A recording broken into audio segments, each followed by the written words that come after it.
পবিত্র কোরআন শরীফে আল্লাহ রাব্বুল আলামিন 114টি সূরা নাযিল করেছেন।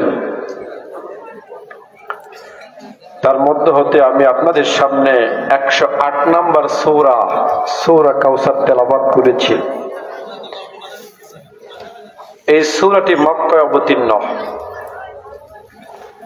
সূরার মধ্যে আল্লাহ পাক রব্বুল আলামিন 3টি আয়াত নাযিল করেছেন। এই সূরা নাযিলের প্রেক্ষাপট, শানে নুজুল হচ্ছে আরবে প্রচলিত একটা শব্দ ছিল এমন, কোন ব্যক্তির পুত্র সন্তান না থাকলে বা মারা গেলে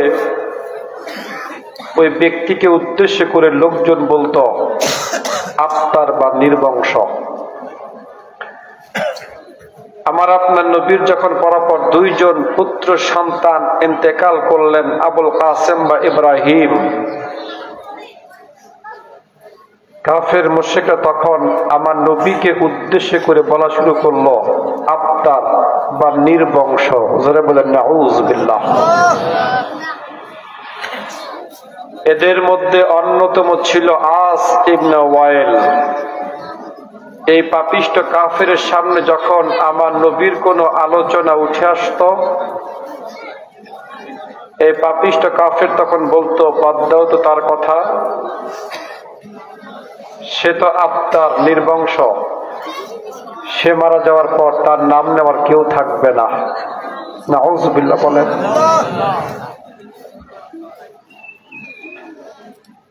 কাফের মুশরিকরা যখন আমার নবীকে নিয়ে উপহাস করতে লাগলো, আল্লাহ পাক সহ্য করলেন না। সূরা কাউসার নাযিলের মাধ্যমে কাফের মুশরিকদের দাঁত ভাঙা জবাব আল্লাহ পাক দিয়েছেন। সুবহানাল্লাহ বলেন। যুগে যুগে আল্লাহ রাব্বুল আলামিন লক্ষাধিক নবী রাসূল জমিনে পাঠিয়েছিলেন। পয়েন্ট একটু খেয়াল করবেন। লক্ষাধিক নবী রাসূল জমিনে এসে যখন দ্বীনের দাওয়াত দিয়েছেন, তখনকার জাতির লোকেরা, কওমের লোকেরা তাদেরকে উদ্দেশ্য করে খারাপ মন্তব্য করেছিল, মিথ্যা অপবাদ দিয়েছিল, ঠাট্টা বিদ্রূপ করেছিল। লক্ষাধিক নবী রাসূল নিজেরা জবাব দিয়েছেন কওমের লোকদের। আমার নবীর ক্ষেত্রে সম্পূর্ণ ছিল ভিন্ন। যখনই আমার আপনার নবীকে কেন্দ্র করে কোন কাফের মুশরিক ঠাট্টা বিদ্রূপ করেছে, মিথ্যা অপবাদ দিয়েছে, নবী আমার কোনো জবাব দেন নাই। আমার নবীর পক্ষ থেকে স্বয়ং আল্লাহ পাক রব্বুল আলামিন নিজে জবাব দিয়েছেন। সুবহানাল্লাহ বলেন। পার্থক্যটা ভালো করে ধরবেন। আবার ধরিয়ে দিচ্ছি, লক্ষাধিক নবী রাসূল নিজেরা জবাব দিয়েছেন কওমের লোকদের। আমার আপনার নবীর ক্ষেত্রে ছিল ভিন্ন। নবী আমার নিজে জবাব দেন নাই, জবাব কে দিয়েছেন? আল্লাহ। এটা আমার কথা না, কোরআনের কথা। হযরতে নূহ আলাইহিস সালামকে কেন্দ্র করে তার কওমের লোকেরা বলতে শুরু করলো, নিশ্চয়ই আপনি ভ্রান্তদের মধ্যে পড়ে আছেন। নাউজুবিল্লাহ বলেন। জাতির লোকেরা, কওমের লোকেরা নিজ পয়গম্বরকে উদ্দেশ্য করে বলছে আপনি ভ্রান্ত, পথভ্রষ্ট। এই বিষয়ে কোরআনে আল্লাহ পাক উল্লেখ করেছেন, قال الملأ من قومه إنا لنراك في ضلال مبين।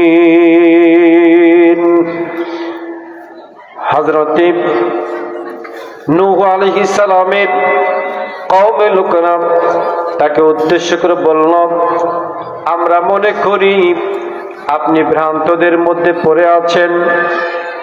আল্লাহর পয়গম্বর হযরতে নূহ আলাইহিস সালাম কওমের লোকদের জবাব দিচ্ছেন, قال يا قوم ليس লাইসা বি দালালাতুন ওয়ালাকিন্নী রাসূলুম মির রাব্বিল আলামিন।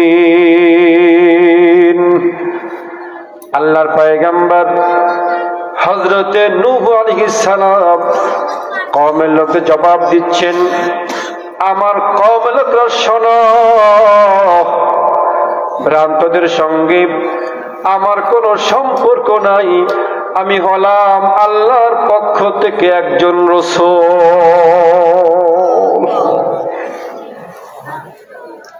কওমের লোকেরা বলল, আপনি ভ্রান্ত, পথভ্রষ্ট। উনি জবাব দিচ্ছেন, আমি ভ্রান্ত নই, আমি হলাম আল্লাহর পক্ষ থেকে একজন রাসূল। তোমরা যা বলছো আমি সেটা নই। জবাব কে দিলেন? নিজে দিলেন, নিজে দিলেন। খেয়াল করবেন, পয়গম্বর নিজে কওমের লোককে জবাবটা দিয়ে দিলেন। হযরতে লূত আলাইহিস সালামের কওমের লোকেরা তাকে উদ্দেশ্য করে বলল, আমরা মনে করি আপনি নির্বোধ। শুধু নির্বোধ না, আমরা এটাও ধারণা করি আপনি একজন মিথ্যাবাদী। নাউজুবিল্লাহ বলেন। জাতির লোকেরা, কওমের লোকেরা পয়গম্বরকে উদ্দেশ্য করে বলতেছে, আপনি মিথ্যাবাদী, মিথ্যাবাদী।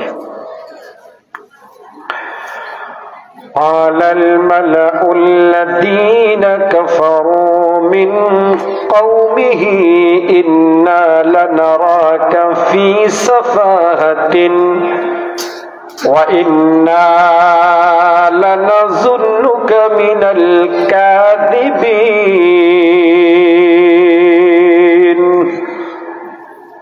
হযরত লূত আলাইহিস সালামের কওমের লোকেরা তাকে উদ্দেশ্য করে বলল, আমরা মনে করি আপনি নির্বোধ। শুধু নির্বোধ নন, আমরা এটাও ধারণা করি আপনি একজন মিথ্যাবাদী।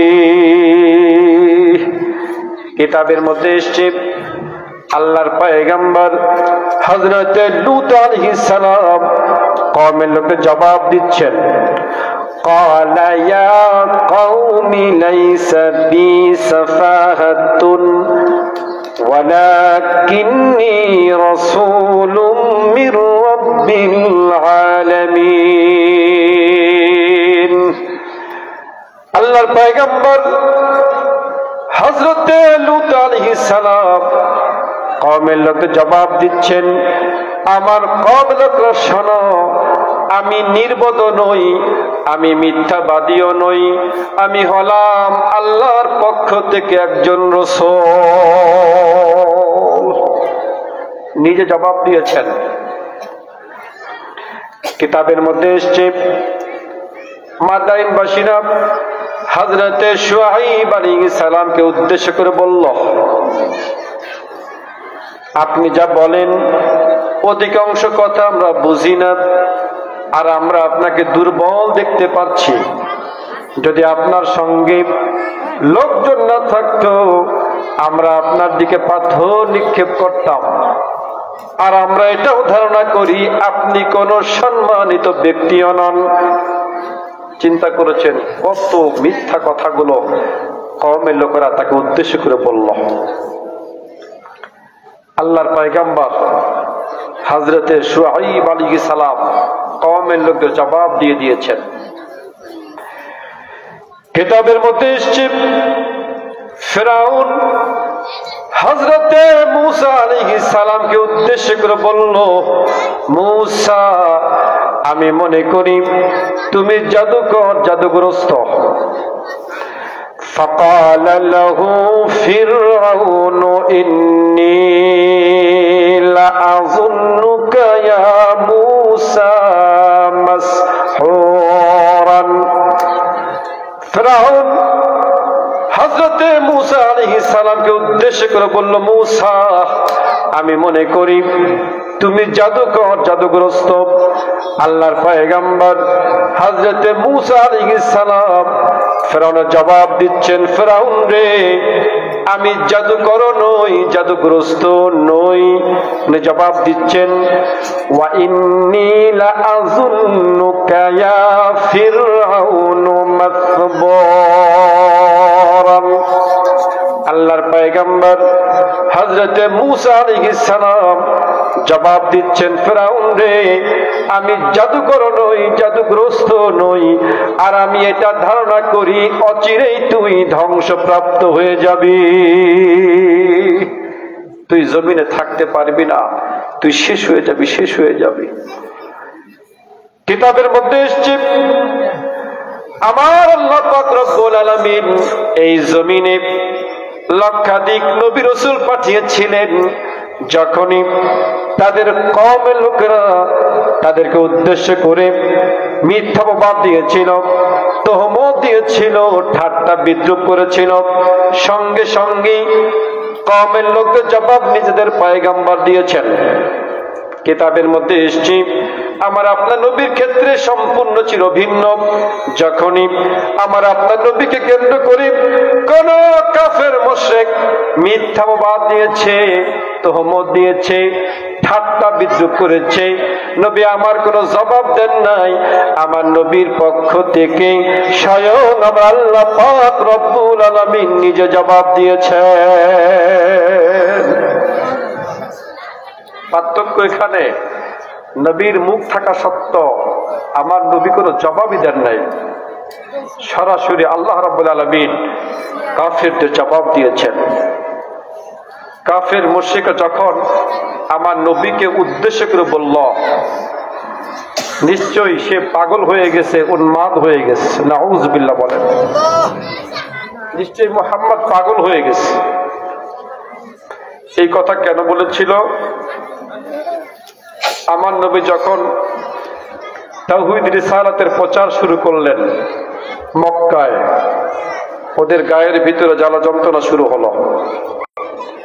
ওরা বলতে লাগলো, নিশ্চয়ই মুহাম্মদ একা একা তার ধর্ম প্রচার করছে, আমার নবী একা। জাবালে সুর গারে হেরার ভিতরে নবী আমার বসে আছেন, সিদ্দিক আকবর সাথে। আবু বকর সিদ্দিক বললেন, ইয়া রাসূলুল্লাহ, ইয়া হাবিবাল্লাহ, আমি শত্রু পক্ষের পাও দেখতে পাচ্ছি। এই বুঝি ধরা পড়ে গেলাম। নবী আমার বললেন, আবু বকর চিন্তা করো না, চিন্তা করো না, ইন্নাল্লাহা মাআনা, কে সাথে আছে? আবু বকর চিন্তা করো না।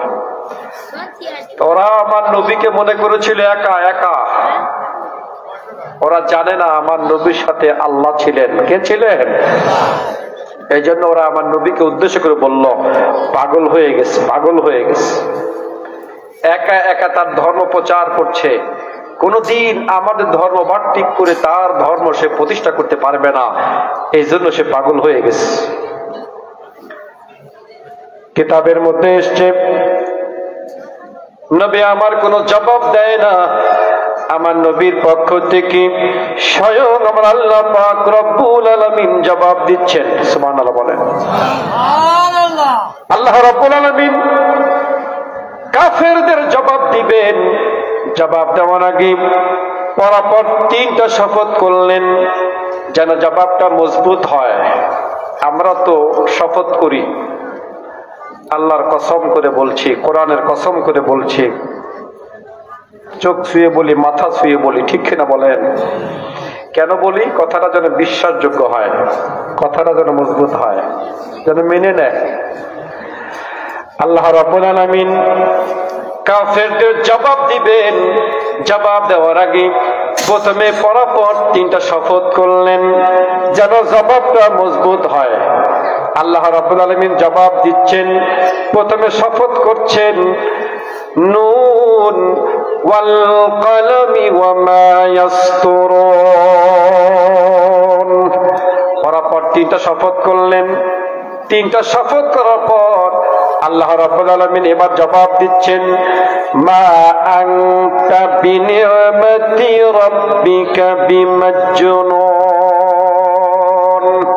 আল্লাহ পাক বলেন, তোমরা যারা আমার হাবিবকে আমার রসুলকে পাগল বলছো, উন্মাদ বলছো। শুনে নাও, শুনে নাও, আমার হাবিব পাগল নয়, আমার রসুল পাগল নয়, তোমরাই হলো পাগল, তোমরাই হলো উন্মাদ। সুবহানাল্লাহ বলেন। জবাব কে দেয়? কথা বলেন, জবাব কে দেয়? আমার নবীর জবান থাকা সত্ত্বেও নবী আমার জবাব দেয় না। আমার নবীর পক্ষ থেকে স্বয়ং আল্লাহ রাব্বুল আলামিন কাফেরদের জবাব দিয়েছেন। কিতাবের মধ্যে এসেছে, আমার নবীর প্রতি যখন কিছুদিন ওহী নাজিল বন্ধ থাকলো, কাফের মুশরিকরা সুযোগ পেয়ে গেল।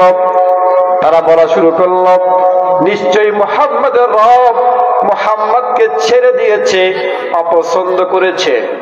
যদি ছেড়েই না দেবে, অপছন্দ না করবে, তার রব ওহী নাজিলটা কেন বন্ধ রাখলো? তারা বলা শুরু করলো, ইন্না মুহাম্মাদান সাল্লাল্লাহু আলাইহি ওয়াসাল্লাম দাআ রাব্বুহু ওয়া ক্বালাহু। নিশ্চয়ই মুহাম্মাদের রব মুহাম্মদকে ছেড়ে দিয়েছে, অপছন্দ করেছে। যদি ছেড়েই না দেবে, অপছন্দ না করবে, ওহী নাজিল কেন বন্ধ রাখলো? নবী আমার জবাব দিতে পারতেন। উনি বলতে পারতেন, আল্লাহ আমাকে ছাড়ে নাই, অপছন্দ করে নাই। নবী আমার জবাব দিচ্ছেন না। আমার নবীর পক্ষ থেকে স্বয়ং আল্লাহ রাব্বুল আলামিন জবাব দিয়েছেন। আল্লাহ রাব্বুল আলামিন কাফেরদের জবাব দেওয়ার আগে এবারও পরাপর দুইটা শপথ করলেন। কয়টা শপথ? দুইটা শপথ করলেন। এক নম্বর শপথ করলেন, ওয়াদ-দুহা ওয়াল-লাইলি ইযা সাজা।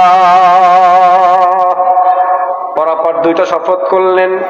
দুইটা শপথ করার পর আল্লাহ রাব্বুল আলামিন এবার কাফেরদের জবাব দিচ্ছেন, মা ওয়াদ্দাআকা রাব্বুকা ওয়া মা ক্বালা।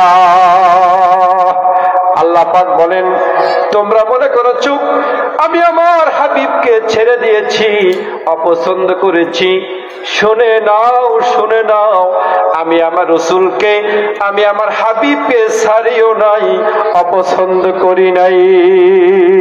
সুবহানাল্লাহ বলেন।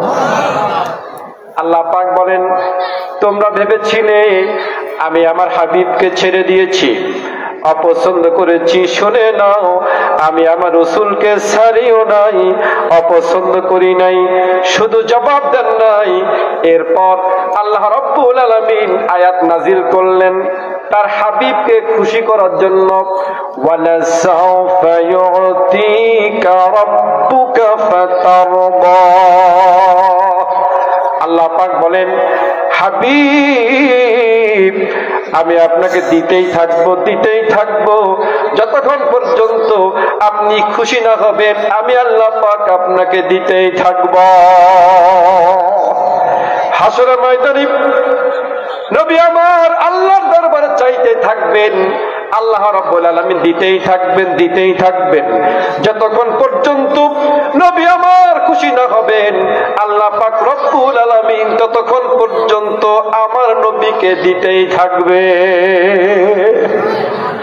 আয়াত নাজিল হলো, কাফের মুশরিকদের মুখটা মলিন হয়ে গেল, বেজার হয়ে গেল। আমরা মনে করেছিলাম নিশ্চয় মুহাম্মাদের রব মুহাম্মদকে ছেড়ে দিয়েছে, অপছন্দ করেছে, এই কারণে ওহী নাজিল বন্ধ রেখেছে। আয়াত নাজিল হলো, ছাড়েও নাই, অপছন্দ করে নাই।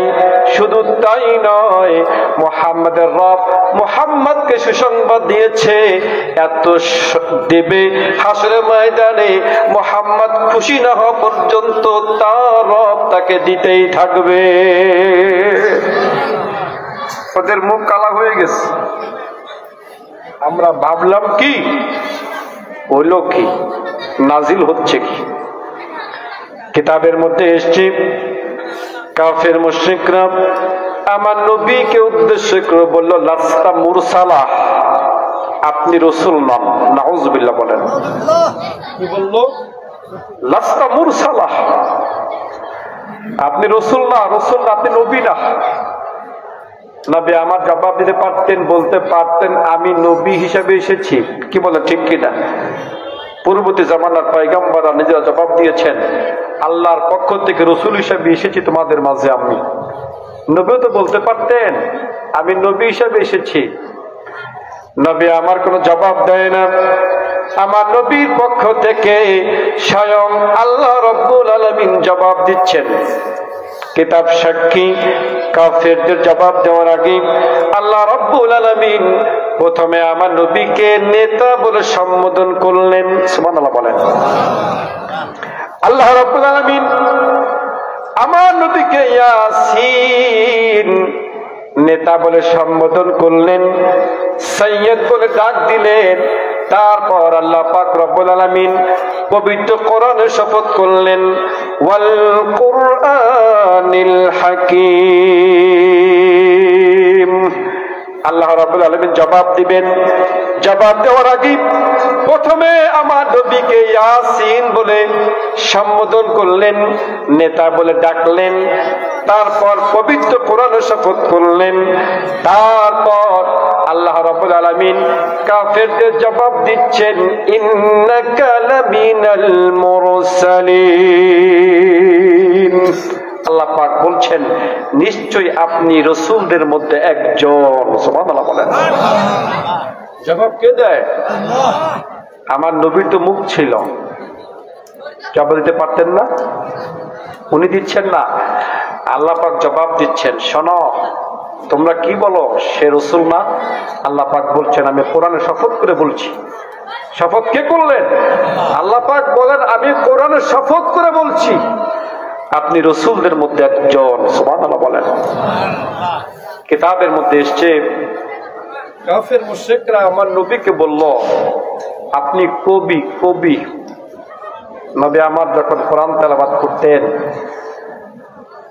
যদিও ওরা দুশমনি করত, রাতের আধারে আমার নবীর কোরআন তেলাওয়াত শোনার জন্য ঘরের পাশে জানালায় দাঁড়িয়ে যেত, কানটা ঠেকায় দিত, খুব মজা পেত।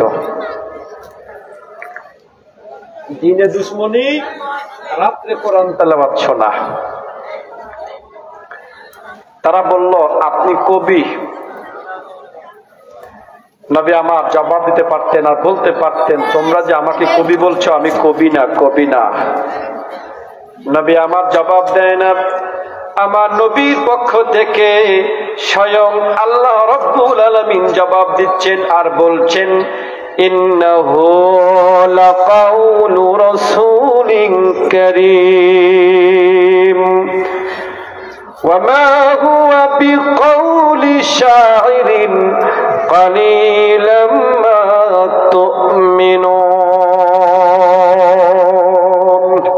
আল্লাহ পাক বলেন, কাফের মুশরিকরা ভালো করে শোনো, তোমরা যা শুনতে পাও এটা কোনো কবির কাব্য নয়। তোমরা যা শোনো এটা হলো মহান একজন রাসূলের বাণী। সুবহানাল্লাহ বলেন। আল্লাহ রাব্বুল আলামিন বলেন, ওয়ামা আল্লামনাহু আশ-শি'রা ওয়ামা ইয়ানবাগী লাহ। আমি আমার হাবিবকে, আমি আমার রাসূলকে কোন কবিতায় শিক্ষা দেই নাই। আল্লাহ পাক বলেন, আমি যদি আমার রাসূলকে কোন কবিতা না শিক্ষা দেই তাহলে সে কবি হয় কেমনে? ঠিক কিনা বলেন?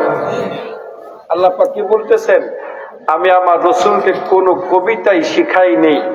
ওমা আল্লামনাহু আশ-শি'রা, তাকে তো কোন কবিতাই শিক্ষা দেইনি আমি। কবি হয় কেমনে? কবি হয় কেমনে? আল্লাহ পাক এরপর বলছেন, ওয়ামা ইয়ানবাগী লাহ। তোমরা যে বলছো সে কবি, এই কথাটা তার মর্যাদার উপযোগীও নয়। সুবহানাল্লাহ বলেন। মানে কাফের মুশরিকরা আমার নবীকে কবি বলতেছে, আল্লাহ সহ্য করতে পারতেছে না। আয়াত মাজিদের মাধ্যমে জানিয়ে দিচ্ছেন, ওয়ামা ইয়ানবাগী লাহ, এই যে কবি বলতেছো এই কথাটা তার মর্যাদার সাথে যায় না, আদবের খেলাফ। এই কথাটা বলো না, এই কথাটা বলো না। প্রতিবাদ কে করছে? আল্লাহ পাক প্রতিবাদ করছেন আর বলছেন তার শানে এই কথাটা যায় না। আমার আপনার নবীকে আল্লাহ রাব্বুল আলামিন কত সম্মান দিয়েছেন, ইজ্জত দিয়েছেন, একটু চিন্তা করেন। কাফের মুশরিকরা যখনই আমার আপনার নবীকে কেন্দ্র করে কটূক্তি করেছে, মিথ্যা অপবাদ দিয়েছে, আল্লাহ পাক সহ্য করতে পারেন নাই। সঙ্গে সঙ্গে আয়াত নাজিলের মাধ্যমে প্রতিবাদ করেছেন, ছেড়ে দেন নাই।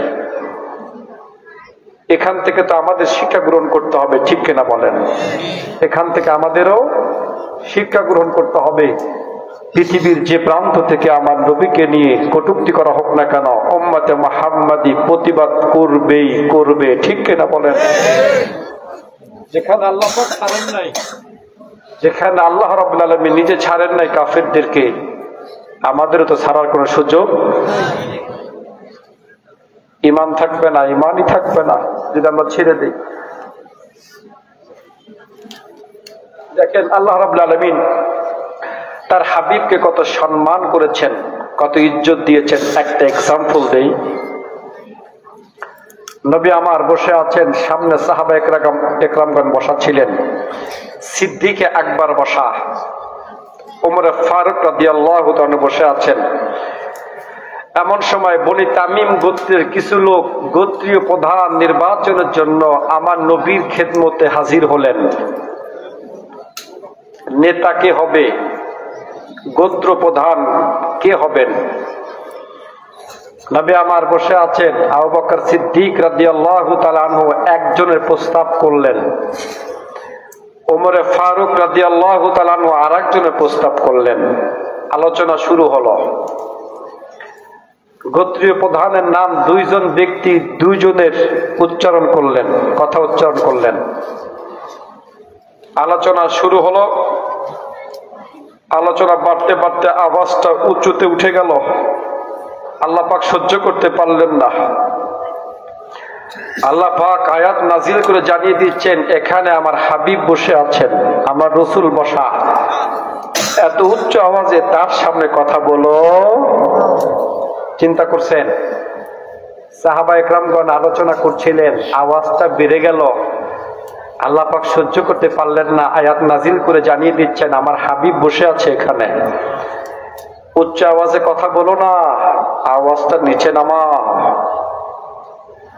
আল্লাহ পাক বলছেন, তোমরা একে অপরের সাথে যেভাবে কথা বলো, আমার রসুলের সাথে সেভাবে কথা বলো না।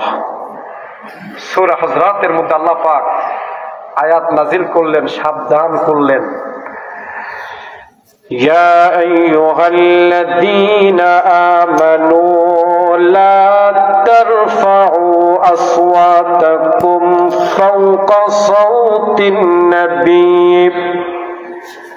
ওয়া লা তাজহারু লাহু بالقول كجهر بعضكم لبعض أن تحبط أعمالكم وأنتم لا تشعرون। আল্লাহ রাব্বুল আলামিন সহ্য করতে পারলেন না, সঙ্গে সঙ্গে আয়াত নাযিল করে জানিয়ে দিচ্ছেন, হে ঈমানদারেরা, খবরদার খবরদার, আমার হাবিবের সামনে, আমার রসুলের সামনে উচ্চ আওয়াজে তোমরা কথা বলো না। স্বাভাবিকভাবে তোমরা একে অপরের সাথে যেভাবে কথা বলো, আমার রসুলের সাথে সেভাবে কথা বলো না। যদি তোমাদের কণ্ঠস্বর আমার রসুলের কণ্ঠস্বরের উপর উঠে যায়, তোমাদের আমল বরবাদ হয়ে যাবে। ওয়া আনতুম লা তাশউরুন, কিভাবে তোমাদের আমল বরবাদ হয়ে যাবে তোমরা তা বুঝতেও পারবে না, অনুধাবনও করতে পারবে না।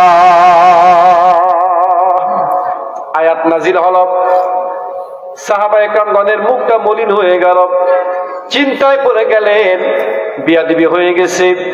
রসুলের সামনে উচ্চ আওয়াজে কথা বলার কারণে আল্লাহ রাব্বুল আলামিন আয়াত নাজিল করেছেন, সহ্য করতে পারেন নাই। আমাদের বিয়াদবি হয়ে গেল কিনা? কিতাবের মধ্যে এসেছে, এই আয়াত নাজিলের পর সিদ্দিক আকবর হযরত আবু বকর সিদ্দিক রাদিয়াল্লাহু তাআলা আনহু আমার নবীর কাছে আসলেন, এসে বললেন, ইয়া রাসূলুল্লাহ, ইয়া হাবিবাল্লাহ, যে কয়দিন পর্যন্ত পর্যন্ত আমি জমিনে বেঁচে থাকবো আপনার সাথে কানাকানির অনুরূপ কথা বলবো। আওয়াজটা কত নিচে নামছে চিন্তা করছেন?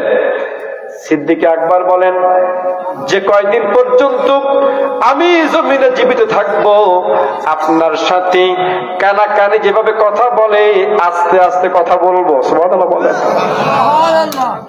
কিতাবের মধ্যে এসেছে ওমর ফারুক রাদিয়াল্লাহু তাআলা আনহুর মতো ব্যক্তি যিনি গরম ছিলেন, সিদ্দিক আকবর তো নরম ছিলেন, আবু বকর সিদ্দিক নরম, উনি ছিলেন কি প্রচন্ড গরম। খালি গরম নাকি, শয়তান ওই পথ দিয়ে যাইতো না। চিন্তা করছেন, শয়তান ওই পথ ছেড়ে আর এক পথ দিয়ে আসতো।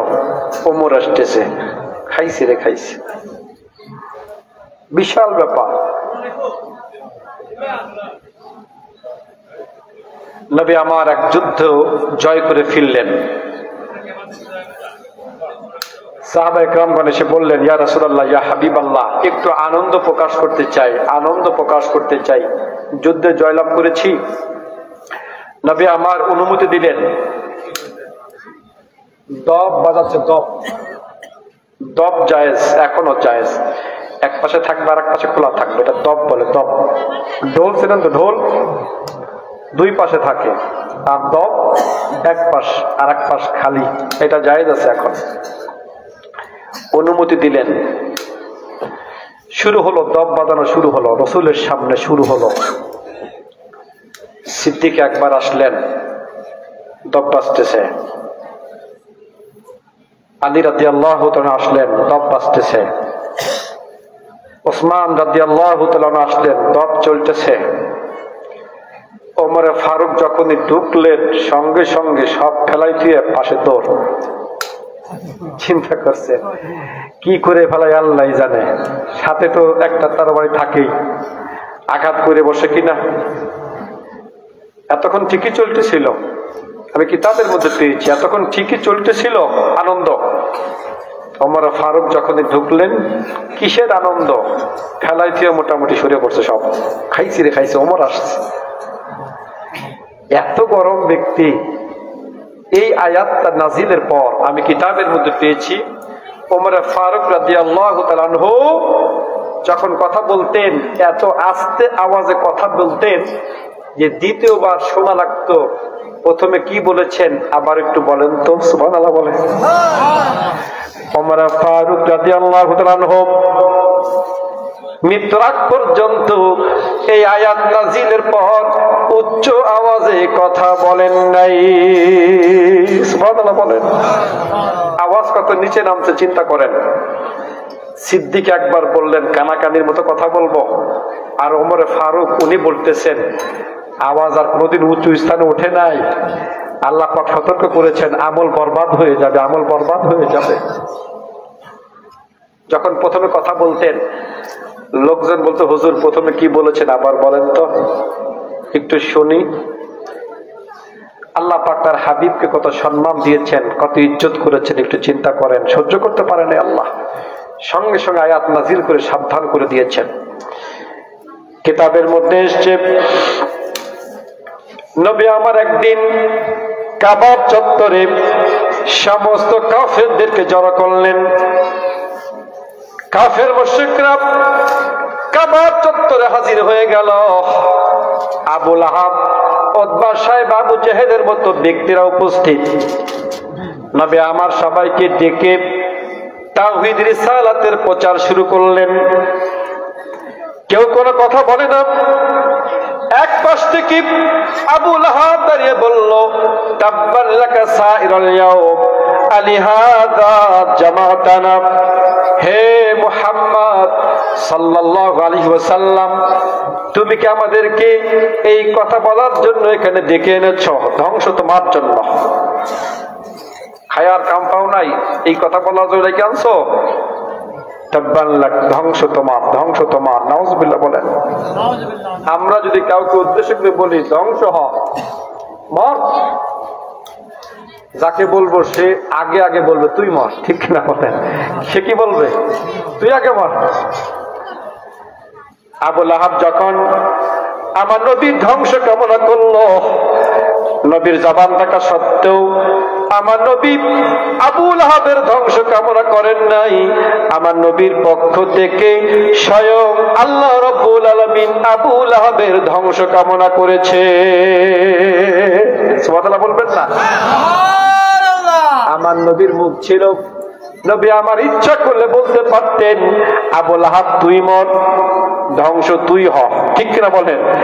নবীর জবান থাকা সত্ত্বেও আমার নবী আবু লাহাবের ধ্বংস কামনা করেন নাই। আমার নবীর পক্ষ থেকে স্বয়ং আল্লাহ পাক রব্বুল আলামিন আয়াত নাজিল করলেন, তাব্বাত ইয়াদা আবি লাহাবি ওয়া তাব। আল্লাহ রাব্বুল আলামিন সহ্য করতে পারেন নাই, আয়াত নাজিল করলেন। সঙ্গে সঙ্গে আল্লাহ পাক জানিয়ে দিচ্ছেন, আবু লাহাব রে, আমার হাবিবের আমার রাসূলের ধ্বংস কামনা করছিস, রাসূল আমার ধ্বংস হবে না, তুই আবু লাহাব নিজে ধ্বংস হয়ে যা। সুবহানাল্লাহ। কিতাবের মধ্যে এসেছে কাফের মুশরিক যখন আমার নবীকে আফতার বলল, নির্বংশ বলল, এই যে আফতার নির্বংশ থেকে এতক্ষণ মনে আছে আপনাদের? আফতার নির্বংশ। কাফের মুশরিক যখন আমার নবীকে আফতার বা নির্বংশ বলল, নবী আমার জবাব দিলেন না। আমার নবীর পক্ষ থেকে স্বয়ং আল্লাহ রাব্বুল আলামিন কাফেরদের জবাব দিয়েছেন। আল্লাহ পাক জবাব দিচ্ছেন, ইন্না শানিআকা হুয়াল আবতার। হাবিব, নিশ্চয়ই যারা আপনাকে আফতার বলে, নির্বংশ বলে, আপনি আফতার নন, আপনি নির্বংশ নন। যারা আপনাকে আফতার বলে, নির্বংশ বলে, ওরাই হলো আফতার, ওরাই হলো নির্বংশ। সুবহানাল্লাহ বলে। এরা মনে করেছিল আমার নবী বিদায় নেওয়ার পর, ইন্তেকালের পর তার নাম নেওয়ার কেউ থাকবে না। এই জন্য তারা বলেছিল আমার নবীকে উদ্দেশ্য করে আফতার বা নির্বংশ। নাউযুবিল্লাহ বলেন। আমার নবীর নাম নেওয়া কি বন্ধ হয়ে গেছে? কথা বলেন। ওরা যে ভাবছে যে নবী বিদায় নেওয়ার পর তার নাম নেওয়ার কেউ থাকবে না, এই জন্য যে আমার নবীকে আফতার বলেছিল, ওরা নির্বংশ বলেছিল। যদিও কন্যা সন্তানের দিক থেকে এখনো আমার নবীর রক্ত বিদ্যমান, কিয়ামত পর্যন্ত বংশধারাটা বিদ্যমান থাকবে।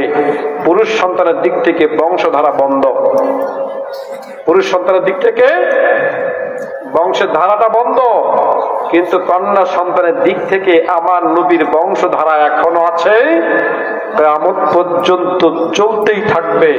তারপরও আমরা যারা এখানে আছি, আমরা সবাই আমাদের নবী রূহানি সন্তান। কিসের সন্তান? রূহানি সন্তান। নবী আমাদের রূহানি পিতা।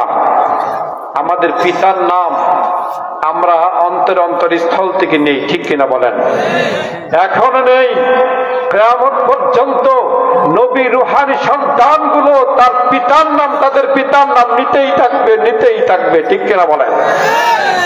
ওরা মনে করেছে মারা গেলে ইন্তেকালের পর শেষ। আসলে কি শেষ? সন্তানেরা পিতার নাম নিচ্ছে, সন্তানেরা আসবে যাবে, পিতার নাম মুখে থাকবে, ঠিক কিনা বলে? ওদের নাম নেওয়ার কেউ নাই।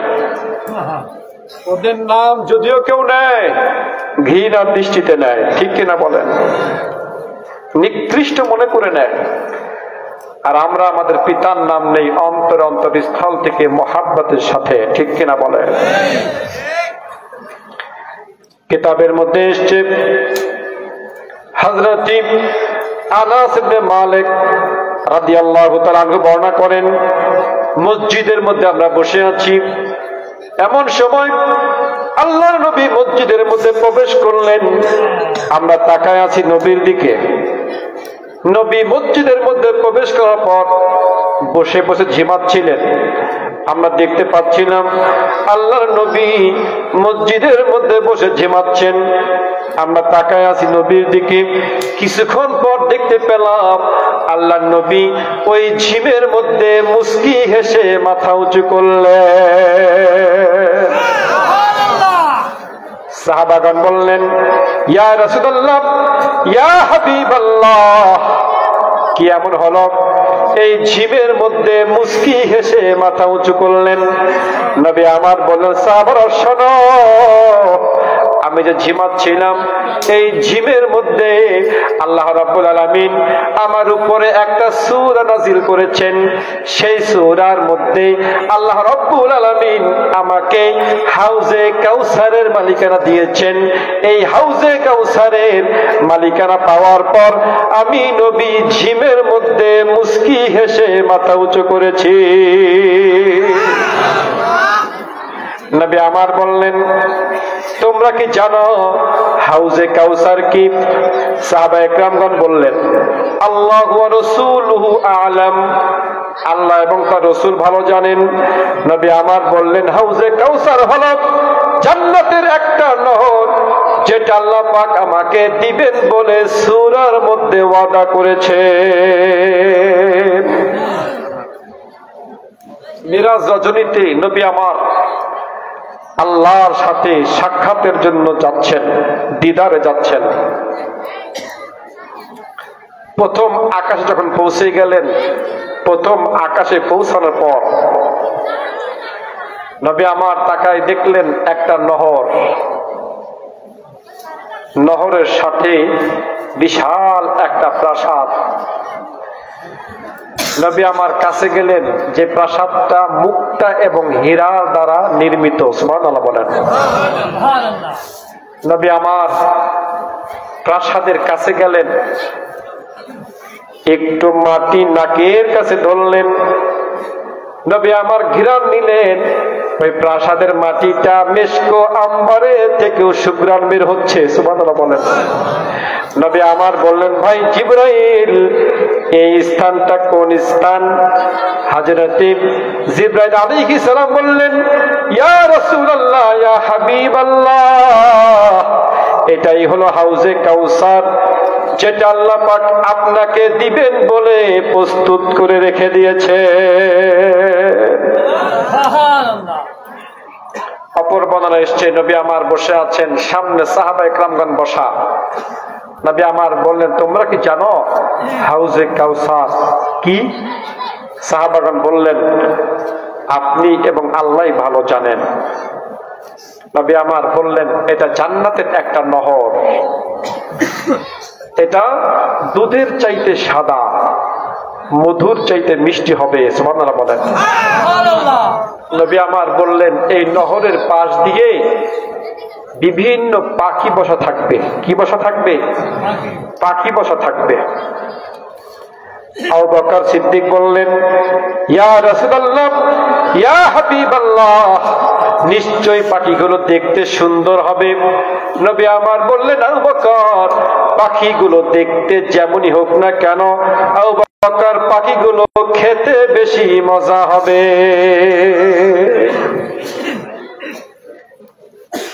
আল্লাহ রাব্বুল আলামিন তার হাবিবকে কাউসারের মালিকানা দিলেন, বললেন, ইন্না আ'তাইনাকাল কাউসার, হাবিব, নিশ্চয়ই আমি আপনাকে হাউজে কাউসার দান করেছি। এরপর বললেন, ফাসাল্লি লিরাব্বিক ওয়ানহার, আদেশ দুইটা করলেন। আল্লাহ পাক বলেন, হাবিব, আমি আপনাকে হাউজে কাউসারের মালিকানা দিলাম, এর কৃতজ্ঞতা স্বরূপ, শুকরিয়া স্বরূপ আপনি আপনার রবের উদ্দেশ্যে নামাজ পড়ুন, কুরবানি করুন। প্রথম, ফাসাল্লি লিরাব্বিক, নামাজ পড়ুন আপনার রবের উদ্দেশ্যে। যারা এখানে বসা আছি, এর হুকুম কি রহিত হয়ে গেছে না আছে? এখনো এখনো আছে। আমি স্টেজে ওঠার আগে বলছে, হুজুর, অনেকে আছে নামাজ পড়ে না, এই বিষয়ে কিছু বলবেন। আলোচনার মধ্যে এসে গেছে ফাসাল্লি লিরাব্বিক, সূরা কাউসারের দুইটা হুকুম আল্লাহ পাক দিলেন।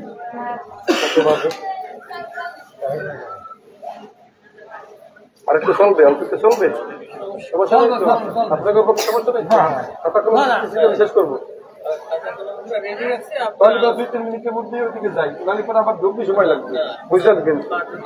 আচ্ছা এদিকে, হ্যাঁ ঠিক, অনেক কাজ হয়ে যাবে, 12টার মধ্যে শেষ করলে ভালো হয়।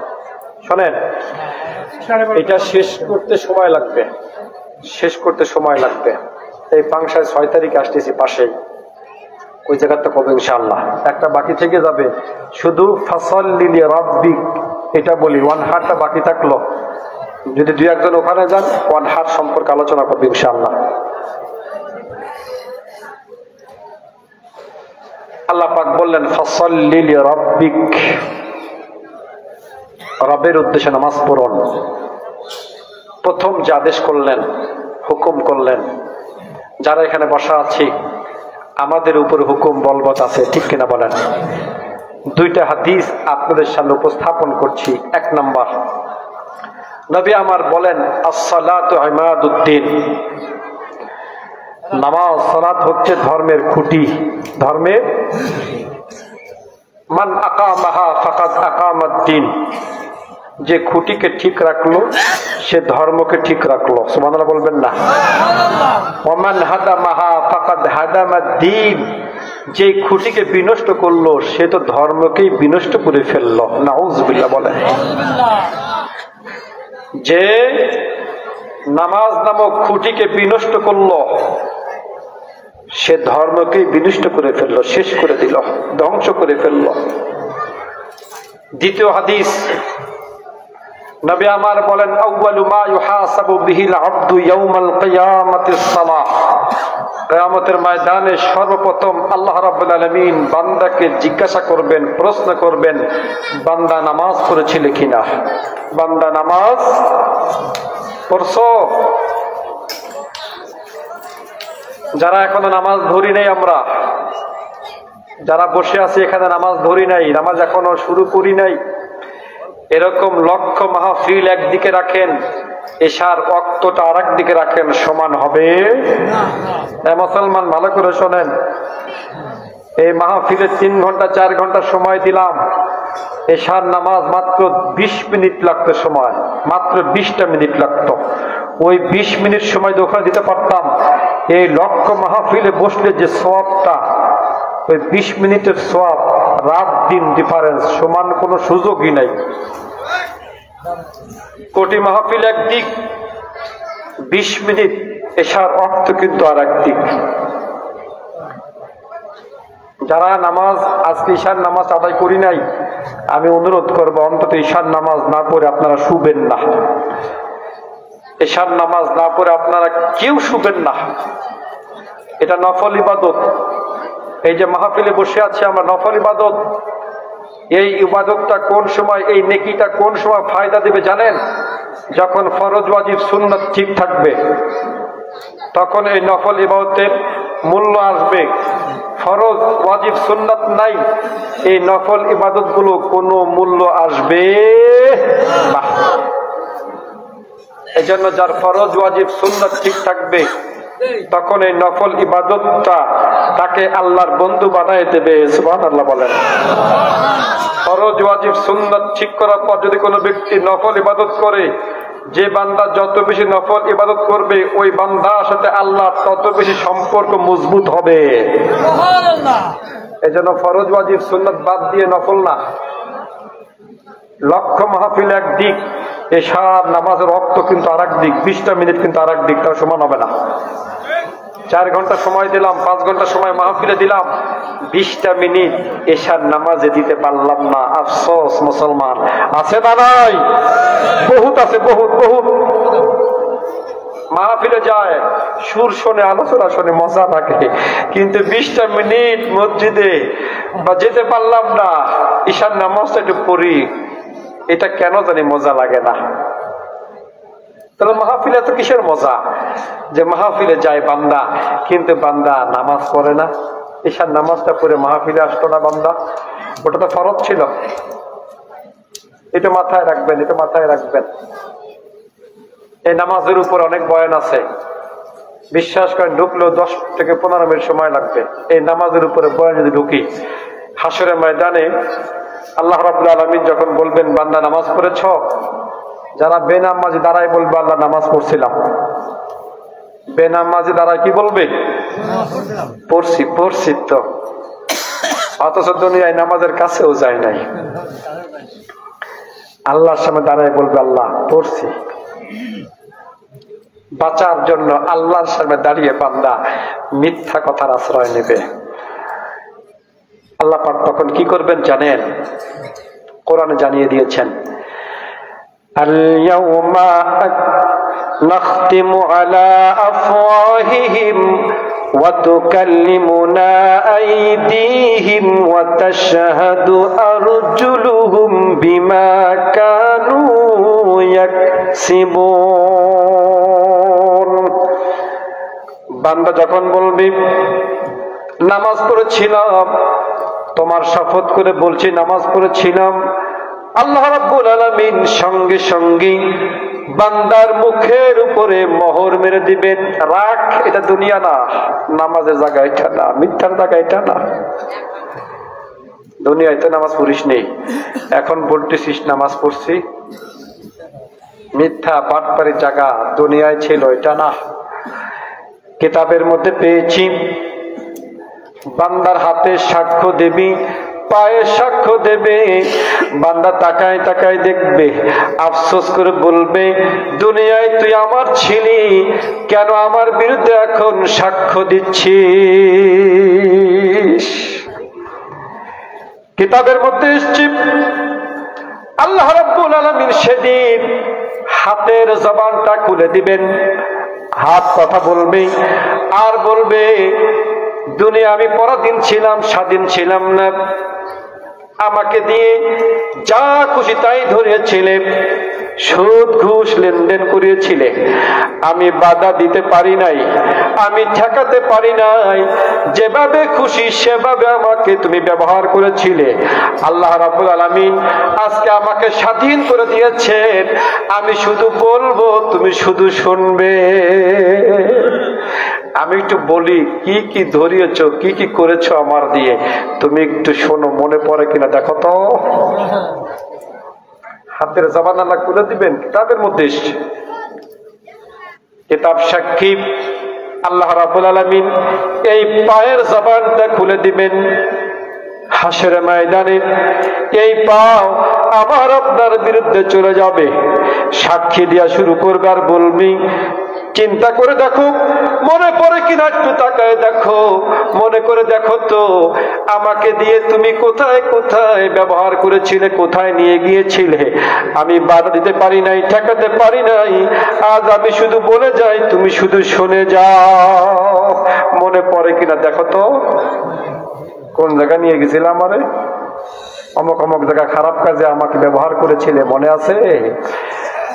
আমি তো ঠেকাতে পারি নাই, পরাধীন ছিলাম, আজকে আমি স্বাধীন, আমি একটু বলি, একটু মনে পড়ে কিনা দেখো। শুধু হাতে সাক্ষ্য দেবে, পায়ে সাক্ষ্য দেবে তাই নয়, এই বান্দা দুনিয়ায় যা কিছু করেছিল সমস্ত কর্মকাণ্ড একটা কিতাবের মধ্যে আল্লাহ রাব্বুল আলামিন তুলে ধরবেন আর বলবেন ইকরা কিতাবাকা কাফা বিনফসিকাল ইয়াউমা আলাইকা হাসিবা। আল্লাহ পাক বলবেন বান্দারে দুনিয়ায় যা কিছু করেছিলি এই কিতাবের মধ্যে সব লেখা আছে। বান্দা তাকায় দেখ, যদি নামাজ পড়ে থাকিস বান্দা কিতাবের মধ্যে আছে, যদি অন্যায় করে থাকিস পাপ করে থাকিস কিতাবের মধ্যে আছে। বান্দা তালাশ করতে থাকবে, কিতাবের পেজগুলো একের পর এক উল্টাতে থাকবে। যখন দেখবে এই পেজের মধ্যে নাই, এই পৃষ্ঠার মধ্যে নাই, বান্দা আর একটা পৃষ্ঠার মধ্যে চলে যাবে, পেজের মধ্যে চলে যাবে। এভাবে উল্টাতে উল্টাতে বান্দা তামাম কিতাব খতম করে আফসোস করে বলবে হায় আফসোস, দুনিয়া যদি আমি আল্লাহর বিধানগুলো আদায় করতাম এই কিতাবের মধ্যে আমি পেতাম। আফসোস, দুনিয়ায় নামাজের কাছেই যাই নাই, নেক আমলের কাছেই যাই নাই, এই জন্য কিতাবের মধ্যে নেক আমল পাচ্ছি না, নামাজ পাচ্ছি না। ভাইরা আমার, শুধু হাতে সাক্ষ্য দেবে, পায়ে সাক্ষ্য দেবে, কিতাব সামনে আসবে তাই নয়। বান্দা বলবে, আল্লাহ দুনিয়ায় তুমি আমাকে যে স্ত্রী দিয়েছিলে, সন্তান দিয়েছিলে, আমি আমার স্ত্রীকে দিলাম, আমার সন্তানকে দিলাম, আল্লাহ আমাকে ছেড়ে দাও।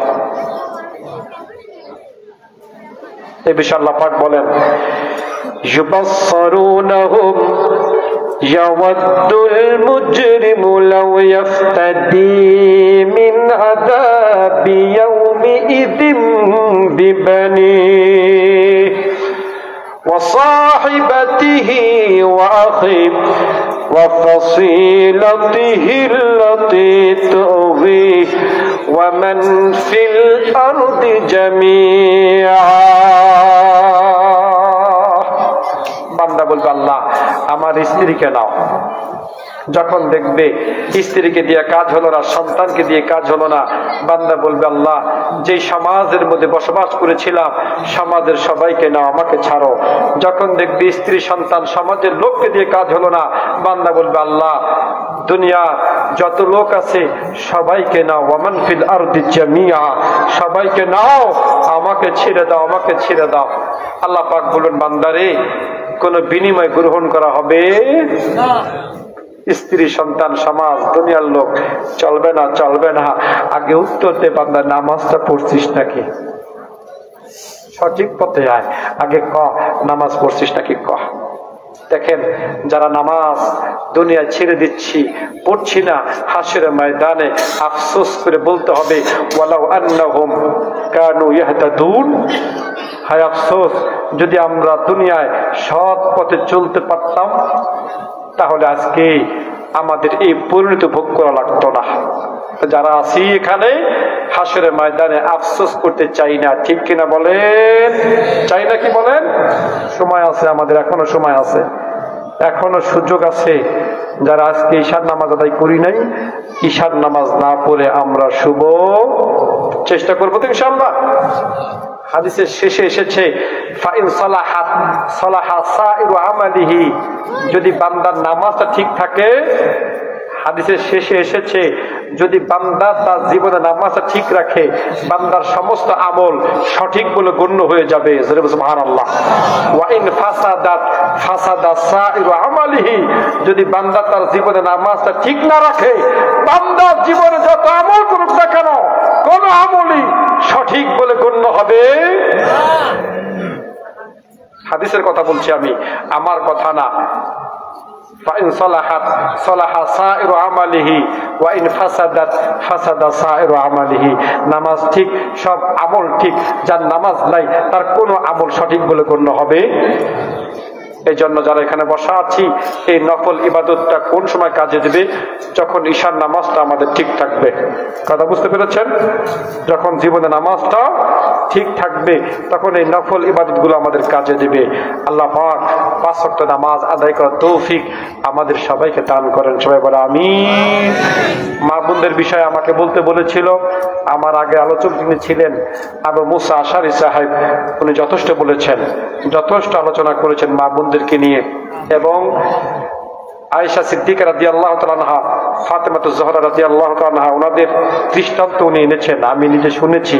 এই জন্য ওনাদের সম্পর্কে আগে তো আলোচনা হয়েই গেছে, সময় ক্ষেপণের দরকার নাই। আজ এ পর্যন্তই। সাদাকাল্লাহুল আযীম।